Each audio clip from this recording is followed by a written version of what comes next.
O governo Lula tentou aplicar um golpe imoral contra o povo brasileiro na calada da noite, ou melhor, na calada dessa última madrugada. Não conseguiu na madrugada, mas conseguiu hoje pela manhã. No vídeo de hoje eu vou explicar para você o que aconteceu, mas antes disso eu preciso falar sobre as novas bombas no caso das acusações contra o ex-ministro dos Direitos Humanos. Silvio Almeida foi demitido do cargo de ministro dos Direitos Humanos e Cidadania no final da semana passada por conta das diversas acusações contra ele de assédio sexual, inclusive de outra ministra do governo Lula, Aniele Franco. Depois que as primeiras denúncias vieram à tona, outros casos começaram a aparecer também, como relatos de ex-alunos da faculdade onde ele dava aula, afirmando que ele oferecia aumento nas notas de alunas mulheres em troca de favores sexuais. Também teve o caso de uma professora que gravou um vídeo denunciando o Silvio por ter colocado a mão nas suas partes íntimas em um almoço com a turma de um curso que estava sendo ministrado por ele. Só que não foram apenas denúncias de assédio sexual que surgiram de lá para cá. Acusações de assédio moral também começaram a ser feitas por pessoas que trabalharam com o ex-ministro dentro da pasta que era comandada por ele, o Ministério dos Direitos Humanos. Leonardo Pinho, ex-diretor de promoção dos direitos da população em situação de rua no Ministério dos Direitos Humanos, concedeu uma entrevista exclusiva à mesma coluna do Metrópolis que expôs as primeiras denúncias contra Silvio Almeida e nela relatou episódios acontecidos no Ministério entre ele e Silvio. Segundo Leonardo Pinho, ele já era presidente do Conselho Nacional de Direitos Humanos, o CNDH, quando foi convidado por Silvio Almeida, ainda no período de transição de governo, em 2022, para criar e liderar a diretoria de promoção dos direitos da população em situação de rua dentro do Ministério. Mas ao longo do ano de 2023, a relação amistosa foi dando lugar para conversas cada vez mais tensas e um comportamento cada vez mais agressivo do então ministro. Um dos episódios relatados por Leonardo foi de quando, em outubro de 2023, ele comentou com Silvio Almeida sobre as queixas que ouviu de integrantes do Ministério da Igualdade Racial em reuniões de trabalho, principalmente sobre a relação ruim entre Silvio e Aniele Franco. Leonardo disse que Silvio ficou descontrolado, transtornado quando ele mencionou o nome de Aniele. O ministro teria dito, inclusive, abro aspas, "Você está insinuando o quê? Sou ministro do Estado, você é um fecho aspas. Mas esse foi apenas um dentre vários acontecimentos relatados por Leonardo, como casos em que Silvio tentou obrigá-lo a gravar secretamente reuniões do CNDH, reações agressivas do ministro dando socos na mesa, ameaças de que acabaria com a vida de Leonardo, etc. Só que Leonardo não foi o único que trabalhou com Silvio a relatar casos de assédio moral do ex-ministro. A maior parte da equipe do Ministério sempre estava comentando a respeito de como que o clima estava horrível e de como que as pessoas estavam sendo tratadas assim. Muitas das vezes era justificado que a gente tinha que ficar lá porque era ordem do ministro ficar, fazer, custe o que custar.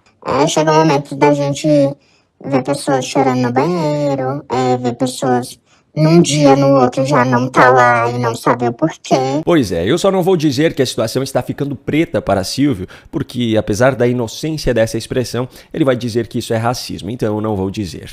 Bom, vamos aos fatos. O governo Lula conseguiu aplicar um golpe imoral no povo brasileiro de um jeito que não acontecia desde o confisco de Fernando Collor de Mello. Para piorar ainda mais, a primeira tentativa foi na calada da noite, ou melhor, na calada da madrugada dessa quarta. Se encerrava nessa terça, 11 de setembro, à meia-noite, o prazo determinado pelo STF para que o texto base da desoneração da folha fosse aprovado pela Câmara dos Deputados. O governo Lula conseguiu enrolar essa discussão e votação até o fim do prazo, para que conseguisse chantagear os demais deputados a aprovarem pontos que, se houvesse tempo para discutir, não seriam aprovados. O texto foi aprovado às 23h57 dessa terça, 3 minutos antes do encerramento do prazo, que, se vencido, faria com que a desoneração dos setores em questão fosse suspensa imediatamente. Com esse texto, agora há uma progressão que será seguida. Só que tem um ponto específico que a oposição, representada por Bia Kicis e Adriana Ventura, deputadas do PL e do Novo, respectivamente, conseguiu com muito custo adiar, porque a base do PT queria votar isso por volta das 2h da manhã.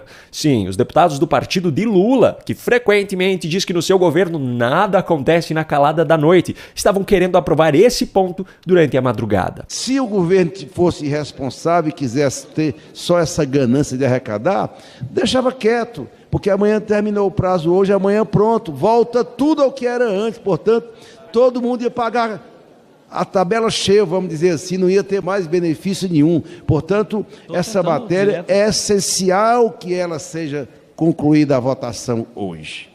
E do que trata essa questão específica? Artigo 45. Os recursos existentes nas contas de depósitos, sob qualquer título, cujos cadastros não foram objeto de atualização, na forma da Resolução do Conselho Monetário Nacional número 4753, somente poderão ser reclamados junto às instituições depositárias até 30 dias após a publicação desta lei. Parágrafo 2º. Decorrido o prazo de que trata o caput, os saldos não reclamados remanescentes junto às instituições depositárias passarão ao domínio da União e serão apropriados pelo Tesouro Nacional como receita orçamentária primária para todos os fins das estatísticas fiscais e da apuração do resultado primário a que se refere o parágrafo 4º do artigo 2º da Lei Complementar número 200.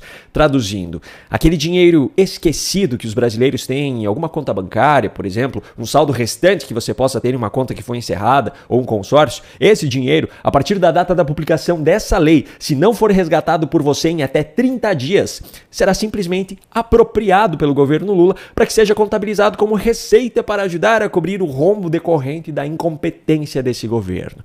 Apesar de não ter conseguido durante a madrugada, o governo conseguiu que essa última pendência fosse aprovada em votação simbólica no final da manhã de hoje. E agora, o que você, cidadão, pode fazer?